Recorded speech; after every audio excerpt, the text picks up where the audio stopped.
Salamu alaikum. Kumsalimia mwanamke ambaye sio familia yako inavunja saumu ama inavunja udhu? Kisheria kwa madhehebu ya Ahlul Bayt haivunji saumu wala haivunji udhu yako.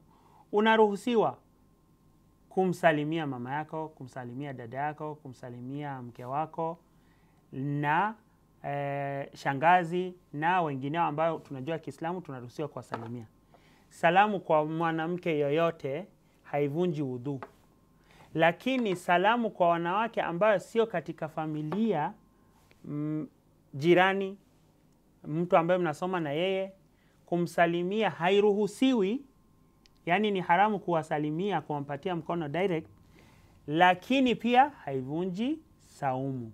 Kitu kingine kuongezea ni kwamba, je, nikiangalia mwanamke ambaye kibahati mbaya katika television zetu unakuta hajavaa vizuri katika hali ya saumu, je, inavunja saumu? Haivunji saumu, lakini hautakiwi kuangalia filamu ama kitu chochote ambacho kinaonesha mwanamke hajavaa nini kwa msingi ambaye inatakiwa. Saumu yako iko sawa, lakini unakuwa umefanya dhambi kwamba unaangalia kitu ambacho sio sawa. Na saumu yako iko sawa kama umemsalimia mwanamke ambaye sio familia yako, lakini unakuwa umetenda haramu ambayo haivunji saumu. Wassalamu alaikum.